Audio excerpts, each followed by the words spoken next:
nama aku Kalisa Lisandra Reski. Kali ini aku mau mereview sebuah novel yang menurut aku unik, sederhana, tapi memiliki makna yang dalam. Novel ini berjudul Seporsi Mie Ayam Sebelum Mati, karya Brian Krishna. Novel ini bukan cuma cerita tentang mie ayam, tetapi juga tentang hidup, depresi, dan alasan kecil yang kadang cukup untuk membuat kita bertahan. Buku ini bercerita tentang Ale, pria berusia 37 tahun, yang merasa hidupnya udah gak layak untuk dijalani. Ia merasa hidupnya hampa, dan sering dicemooh karena penampilannya oleh orang lain, serta tumbuh dalam lingkungan yang tidak mendukung. Ia justru merasa seperti pemeran pembantu dalam hidupnya sendiri, hingga akhirnya dia memutuskan untuk bunuh diri, namun memberi syarat dapat menikmati seporsi mie ayam terlebih dahulu. Dia ingin mengkonsumsi obat-obatan, dan di label obat tersebut ada label agar diminum sesudah makan, yang memicu Ale ingin menikmati mie ayam sebelum meminum obat itu.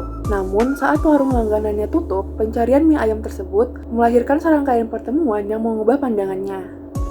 Pertemuan ini tak hanya membangkitkan empati, tetapi juga memperluas perspektifnya terhadap keberagaman hidup. Novel ini mengangkat perjalanan seorang yang menghadapi depresi, bagaimana hal kecil bisa terasa begitu mematikan, dan bagaimana penerimaan serta pemahaman sederhana yang sangat berarti. Sumber inspirasi buku ini berasal dari kisah nyata. Sang penulis mewawancarai psikiater dan orang-orang yang mengalami depresi akut. Ia berharap agar karya ini dapat membuka mata masyarakat soal kesehatan mental, memberi empati terhadap penyintas, dan menginspirasi penulis lain untuk mengangkat tema yang serupa. Kemudian ia berharap agar banyak literasi yang peduli terhadap isu emosional dan sosial secara universal. Kemudian, hal yang menarik di buku ini, mie ayam di sini bukan sebuah sekedar makanan. Ini sebagai simbol harapan kecil yang menunjukkan bahwa kita nggak butuh alasan besar untuk tetap hidup. Cukup hal sederhana, sesimpel mie ayam. Kemudian, Ale di sini digambarkan sangat manusiawi. Kita semua mungkin pernah merasa lelah, minder, atau bahkan nggak tahu kenapa kita harus bertahan. Buku ini mungkin bikin banyak orang merasa kalau mereka tuh tidak sendirian. Penulis buku ini menulisnya dengan bahasa sehari-hari, banyak humor, banyak juga dialog yang bikin senyum, tetapi memiliki makna yang dalam. Walaupun topiknya berat, buku ini tetap enak dibaca. Ditulis dengan gaya yang ringan, jenaka, dan satir, menghadirkan bobot emosional tanpa harus terasa berat. Kemudian, ada ilustrasi hitam putih di tiap awal bab, memberi suasana visual yang mendukung nuansa cerita. Novel ini bukan sekedar cerita fiksi, melainkan refleksi nyata isu tentang kesehatan mental, terutama disabilitas emosional. Alurnya sederhana dan mudah untuk diresapi, cocok untuk pembaca yang ingin menikmati cerita. Kemudian, di sepanjang perjalanan Ale, dia bertemu banyak orang unik, seperti Murad, Pak Jipren, Mami Louis, dan banyak lagi.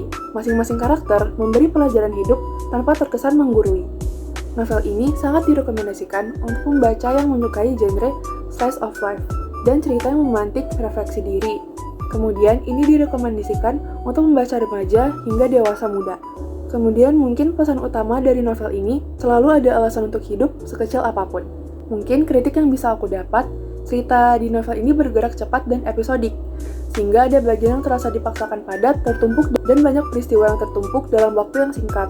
Menjelang akhir, ada terlalu banyak hal yang terjadi dalam jangka waktu yang sempit, membuat narasi emosional terasa penuh sekaligus kurang fokus. Kemudian, beberapa dialog dari karakter jalanan atau orang asing yang ditemui oleh Ale terkadang terkesan terlalu puitis atau bijak.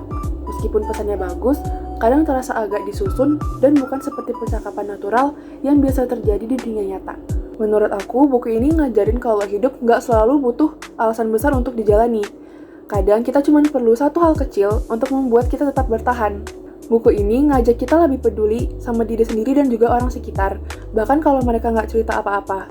Membaca diajak untuk menemukan alasan untuk bertahan, diwujudkan melalui interaksi sederhana, empati, dan kehadiran bersama, dan realitas sekitar.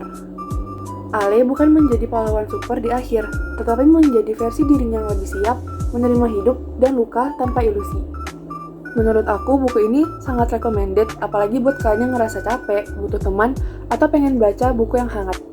Penulis berharap cerita ini dapat menjadi teman bagi mereka yang berjuang, memperlihatkan bahwa hidup tetap menjanjikan alasan untuk terus berjalan.